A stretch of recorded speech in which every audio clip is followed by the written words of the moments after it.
Welcome to this NUPI interview about Russian-US relations in light of the American elections. And I stand here with Timofey Bordachev, who is Director for the Center of European Studies at the Higher School of Economics in Moscow and Program Director at Valdai Foundation. My name is Kristian Gjerde, and I work here at NUPI. So, Timofey, thank you so much for coming. It's a pleasure for me, Kristian. 2 days ago, Donald Trump was elected US president. In Norway and many other countries, a dominant reaction has been fear and worry for what the Trump administration can mean for the international political system. So my first question is to you. How is Trump's victory received in Moscow's foreign policy circles? Well, I must say, first of all, that the relationships between Russia and America, and generally between Russia and the West, are already so bad that we cannot expect anything worse. We can expect only better solutions. And that is one of the reasons why most of the Moscow political circles welcomed the election of Mr. Trump as an opportunity. Well, better say as a challenge, which is at the same time risk and opportunity, because with this new leader, the relationships are not going to be stagnating as it could have been if the other candidate could have been elected.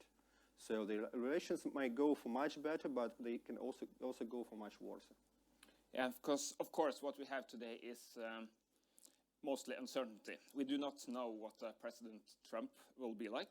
So that's why I would like to ask you to elaborate not on what will be, but on two possible scenarios, because you mentioned opportunities.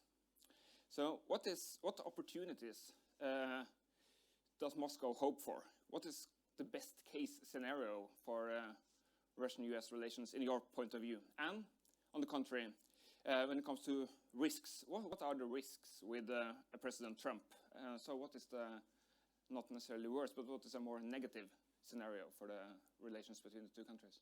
This is a very good question, Kristian. I think that if we speak about the opportunities and the best case scenarios, it means that we target to the resolution of the most essential problems and most essential disagreement points in the relations between Russia and the United States, primarily in Eastern Europe, in Ukraine, but also in Syria. The previous administration was bound by the decisions made long time before. And the previous democratic administration was not free to go for the fresh start, to discussing with Russia all these issues from the blank page. So the biggest advantage of Mr. Trump is that he can do it from the blank page without being bound with his hands by the previous statements that Assad must go, that Russia is wrong, that Russia did not good. So this is a major hope for the better change. That is a hopeful part as you see it. And this is the best case scenario. Yeah. Best case scenario if we relaunch Russian-American consultations on the wider scope of international problems, including European security and the Middle East. And then we try to get the mutually respectful solution. The worst case scenario is if Mr. Trump will suddenly get disillusioned about the nature of international affairs. And he will suddenly realize that he can change nothing, that because of the relations have gone so far in the bad direction, or he will be disappointed by the Russian reaction to his election. I think that this is the reason why Russian policy towards Mr. Trump is going to be very careful and very reserved for the next couple of months.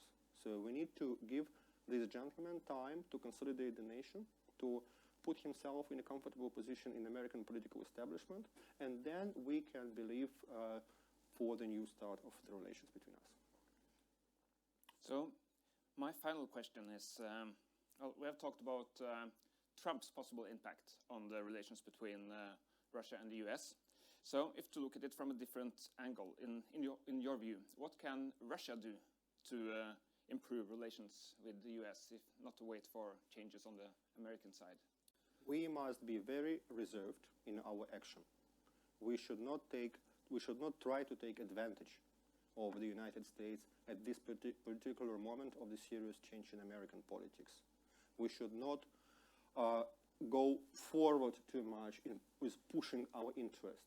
As I said, we should wait and see.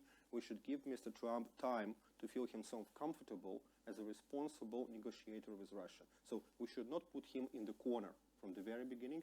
We should not put him in front of the hard choice. And that, I think, might be the strongest Russian contribution to the improvement of the relationships. Well, Timofey, thank you so much for coming. Thank you so you. much for sharing your thoughts with us. Thank you. Thank you.